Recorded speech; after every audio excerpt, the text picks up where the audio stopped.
In a quiet village surrounded by green hills and crystal-clear rivers, lived Clara and her husband, David.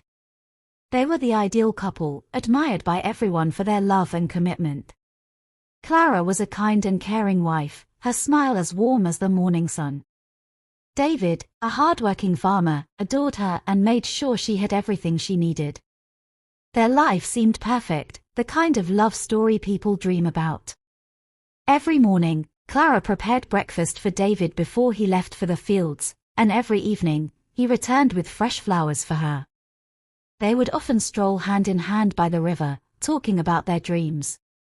But behind Clara's warm smile lay a secret she had buried deep within her heart. She loved David deeply, but there was a chapter of her life she had never shared, a past she had hoped would never resurface. One evening, while cleaning the attic, Clara found an old wooden box. Inside was a faded letter addressed to her. Her heart sank as she recognized the handwriting. With trembling hands, she opened it. Dear Clara, I know you've started a new life, but don't forget what happened in the past. Secrets have a way of catching up with us. I will come for you soon. Clara's heart raced. The letter was from Mark, her first love, someone she hadn't seen in 10 years, not since the night that changed her life forever. Panic surged through her. She quickly hid the letter, fearing David's reaction if he discovered it. That night, she tried to act normal, but her mind swirled with questions. How had Mark found her? What did he want after all this time? The next day, Clara burned the letter, thinking it was the only way to erase its haunting presence. But as the flames consumed the paper, she noticed a small symbol at the bottom of the page. It was a mark she had seen before, though she couldn't remember where. Life in the village continued as usual, but Clara couldn't shake her unease. Her smile became forced, her laughter hollow. Then one day, while shopping at the market, she noticed a stranger watching her. He was tall, with piercing blue eyes that seemed to see right through her. As she hurried to leave, he stepped forward and stopped her. Clara, he said softly. She froze. Do I know you? The man smiled, but it didn't reach his eyes. It's been a long time. It was Mark. Clara felt the world shift beneath her feet.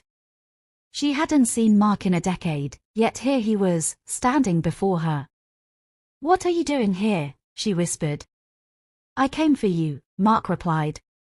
You didn't think I'd forget, did you? Her mind spun.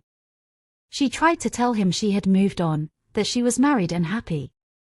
But Mark's expression hardened. You can't run from the past forever. You know what happened that night, Clara? We both do. His words brought back memories she had tried to forget. The argument, the storm, the accident, it all came flooding back. Mark leaned in closer. I'm not here to hurt you, he said. But we have unfinished business. Clara returned home, her thoughts a tangled mess. She tried to hide her distress, but David noticed. Is something wrong, Clara? He asked, his voice full of concern. She forced a smile. I'm fine. Just tired. But David wasn't convinced. Over the next few days, he noticed her becoming more distant. She spent hours in the garden, lost in thought, and avoided his questions. One night, while Clara was asleep, David found the charred remains of the letter in the fireplace. Though most of it was unreadable, the strange symbol at the bottom caught his eye. The next morning, David confronted her. Clara, what's going on? I found this in the fireplace. Are you hiding something from me? Clara's face went pale. She realized she couldn't keep the truth from him any longer. Through tears, she told David everything, about her past with Mark, the night of the storm, and the accident that had haunted her for years. I was scared, she said. I thought I could leave it behind, but Mark has found me. He wants me to pay for what happened. David listened in silence, his expression unreadable. When she finished, he took her hand. We all have things we regret, he said gently. But you don't have to face this alone. Whatever Mark wants, we'll handle it together. The next day, another letter arrived for Clara. This one was more direct. Meet me by the old bridge at midnight, or I'll come to your house. David insisted on going with her, but Clara refused. This is something I have to do alone, she said. Reluctantly, David agreed but promised to stay nearby in case she needed him. At midnight, Clara arrived at the old bridge. The air was cold, and the sound of the rushing river filled the darkness. Mark was waiting for her. You came, he said, his voice cold. I didn't have a choice, Clara replied. Mark stepped closer, his face shadowed by the moonlight. Do you remember what you did that night? How you left me there? Clara's voice trembled. It was an accident, Mark. I didn't mean for it to happen. Mark laughed bitterly. An accident? You pushed me, Clara. I could have died. Tears streamed down her face. I thought you were gone. I thought I'd never see you again. Mark's expression softened for a moment, but his anger quickly returned. You can't erase the past. But maybe we can rewrite the future. Before Clara could respond, David appeared from the shadows. Step away from her, Mark, he said firmly. Mark glared at him. This doesn't concern you. It concerns me if you're threatening my wife, David replied, his voice steady. Mark's fury boiled over.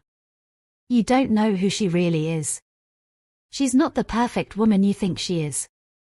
David stood his ground. She's my wife, and I love her.